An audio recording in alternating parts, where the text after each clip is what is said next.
everybody. I'm Larry Ridley, and this is the NFL on EA Sports. Two teams will need their quarterbacks to step up and lead their offenses on the gridiron today. It's the Eagles going up against the Bills. With that, let's send you up to Orchard Park in Western New York, where we say hello to our commentators, Brandon Godden and Charles Davis.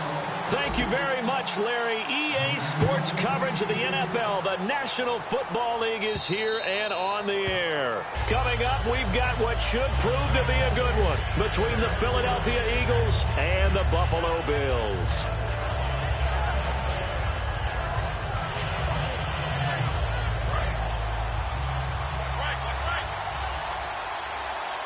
One receiver left, two to the right. On first down, Wentz. Now they go screen. It's complete. A loss of a full 3 yards, and now it's second down. You know what the key to a good screen pass is, don't you? But you're going to tell me, good blocking? Well, good blocking eventually. But first, it's good acting. You want to let the defenders go past you, leak out to whichever side or even in the middle where you want to set up the screen, and then you do your blocking. How about the read, though, by the defensive guys? They weren't fooled at all and actually ran with the lineman to where the play was and smothered it for a loss of yardage. 15 yards through the air on a first down. Well, clearly one of his advantages as a passer is his height, sit back in the pocket, fired over the middle. That makes things tougher defensively, doesn't it? It really does, because your goal is to move the quarterback off his initial spot when he gets his drop back completed. But when you have that type of height, he can stay in there if he's willing to take the hits and just fire over the top, which saves him time and actually completes a play a little bit quicker than it normally does for a quarterback who has to slide and find open space to throw. And the tight end, Zach Ertz, is key in this offense as we get a look at the starters. Comes out of the factory known as Stanford, which keeps putting out tight ends. Zach Ertz, one of the better ones we've seen in recent years. So 2nd and 10 here.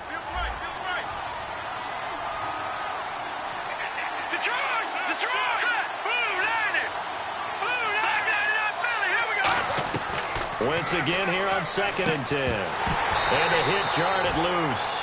It's incomplete. He was looking to hit Ryan Matthews here out of the backfield. And it's 3rd down. And we take a look at the Bills' defense. Marcel Darius, year in and year out, plays at a Pro Bowl level.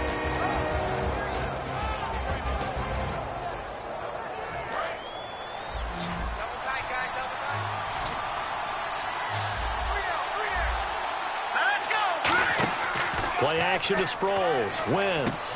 He rifles one that's intercepted. Picked off by Preston Brown, the linebacker. And they'll start with great field position at the 41-yard line. Certainly not how they envisioned ending their opening drive here in the first quarter. Too many ones in this play. First quarter, first drive, first interception thrown. And that last one, that hurts. To throw is Taylor. He's going to flip that out to the flat. It's complete. And he's going to get this down near the 20-yard line. 20 yards on the pickup there. And it'll give the Bills a first down. Shift together here from the D-line.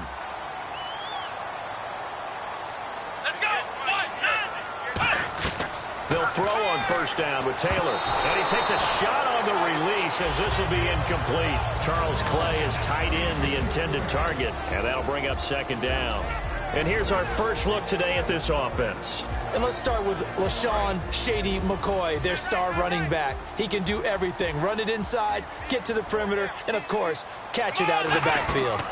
There's a carry now for Mike Gillislee.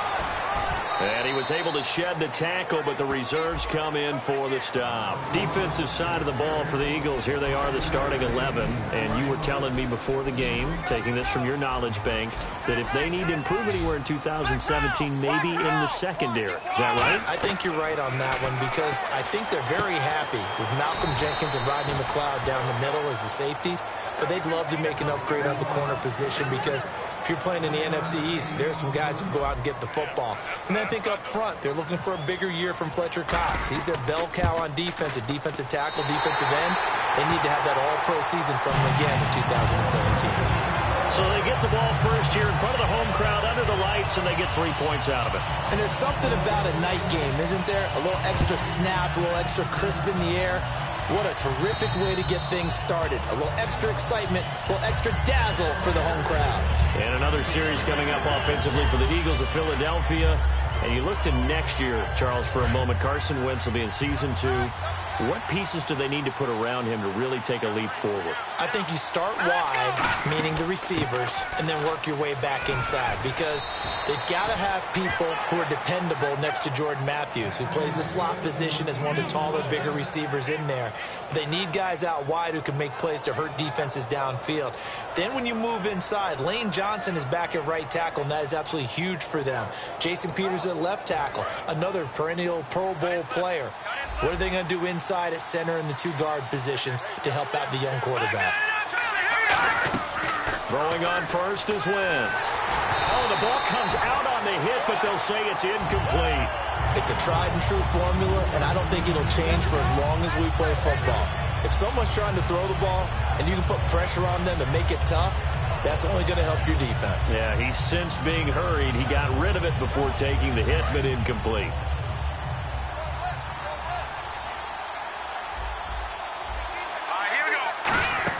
On second down, Ryan Matthews. Nowhere to go that time.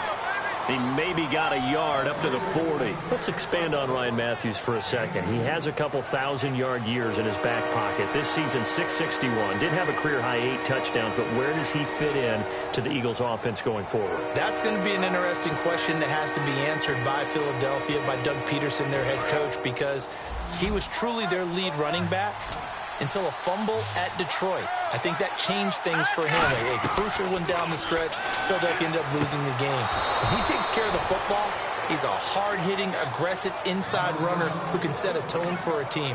But if he doesn't take care of the ball, that gives an opportunity for someone else to come in and become the lead runner for Philadelphia.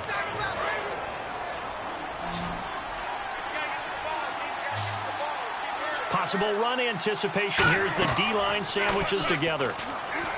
Now a play fake here on first down. And Matthews over the middle with a grab. It's a gain of 20 that time. And the Eagles are going to have a first down.